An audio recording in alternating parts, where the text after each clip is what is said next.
کبھی اگر بننا ہو تو باز بننا، لیکن کبھی طوطا مت بننا، کیونکہ طوطا بولتا تو بہت ہے لیکن سب سے اونچائی تک اڑ نہیں سکتا۔ باز بولتا بہت کم ہے لیکن سب سے اونچائی پر پڑتا ہے اور باقی پنچھیوں کا راجا ہوتا ہے باز۔ میں آپ کو 5 ایسے پوائنٹس بتاؤں گا جو ہر انسان کو باز سے سیکھنا چاہیے اور لائف کی بہت بڑی لرننگ ہے ان 5 پوائنٹس میں۔ پہلا لیسن، ایگل فلائی الون۔ باز اکیلا اڑتا ہے لیکن باقی پنچھیوں کے مقابلے میں سب سے اونچائی پر اڑتا ہے۔ باز اکیلا اڑے گا لیکن کبھی بھی چڑیا اور چھوٹے پنچھیوں کے ساتھ نہیں اڑے گا۔ باز ہمیشہ ہی باز کے ساتھ اڑتا ہے یا اکیلا اڑتا ہے۔ اس سے یہی سبق ملتا ہے کہ چھوٹے سوچ والے لوگوں سے دور رہیں۔ یہی وقت ہے جب آپ کو اصلیت جاننے کا موقع ملتا ہے۔ دوسرا لیسن، باز کا ویژن بہت زیادہ کلیئر ہوتا ہے اور بہت زیادہ سٹرونگ ہوتا ہے۔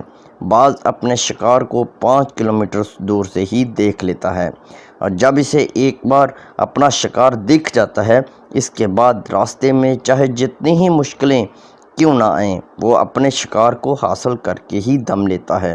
اس سے بھی ایک بہت بڑا سبق ملتا ہے کہ اپنا ویژن کلیئر رکھو اور پھر اس کو حاصل کرنے میں چاہے جتنی ہی مشکلیں کیوں نہ آئیں، پیچھے مت ہٹو، اس باز کی طرح۔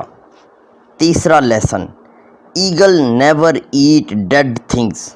باز کبھی بھی مرے ہوئے جانوروں کو نہیں کھاتا، وہ ہمیشہ زندہ شکار کرتا ہے اور اس سے ہمیں یہ سبق ملتا ہے کہ جو ہمارا پاسٹ ہے وہ مر چکا ہے، تو ان مرے ہوئے تھاٹس کی طرف دھیان مت دو اور اپنی آنے والی زندگی پر دھیان لگاؤ۔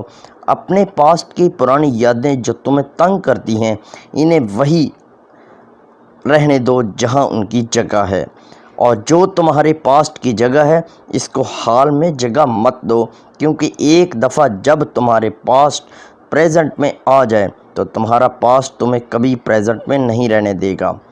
پاسٹ میں تمہارے ساتھ کتنا ہی برا کیوں نہ ہوا ہو، وہ سب یادیں، تھاٹس مر چکے ہیں، اور اس باز کی طرح ہو جو کبھی بھی مری ہوئی چیزوں کو نہیں کھاتا۔ چوتھا لیسن، جب آندھی طوفان آتے ہیں تو باز بہت زیادہ ایکسائٹڈ ہو جاتا ہے۔ جب بارش ہوتی ہے تو سارے پنچھی چھپ کر بیٹھ جاتے ہیں، لیکن باز کو بڑا مزہ آتا ہے۔ جب تیز ہوائیں چلتی ہیں تو باز ان ہواؤں کے سہارے اور تیزی سے اوپر کی طرف اڑتا ہے اور اوپر اڑتے اڑتے اتنا اوپر اڑ جاتا ہے کہ بادلوں سے بھی اوپر پہنچ جاتا ہے، اور اس سے بھی ایک بہت بڑا سبق ملتا ہے کہ مصیبت میں مزہ ڈھونڈو۔ اور نیپولین نے بھی کہا تھا کہ ہر بڑی چنوتی اپنے ساتھ ایک بہت بڑا عذر لے کر آتی ہے، تو اس بات کی طرح تم بھی اپنے موقع کو پہچانو، اور جس دن تم نے اس عذر کو پہچان لیا تو ساری مشکلیں تمہارے نیچے ہوں گی اور تم اس سب کے اوپر ہوگے۔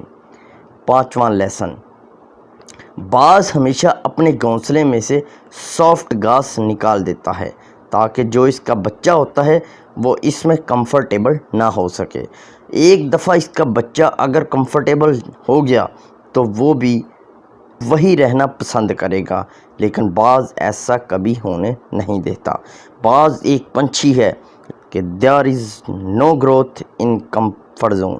ہم تو انسان ہیں نا، اور انسان کے ہونے کے باوجود کئی سارے لوگ اس بات کو سمجھتے ہی نہیں۔ آپ جتنا زیادہ کمفرٹ زون میں رہو گے، آپ کی لائف آنے والے وقت میں اتنی ہی زیادہ انکمفرٹیبل ہو جائے گی۔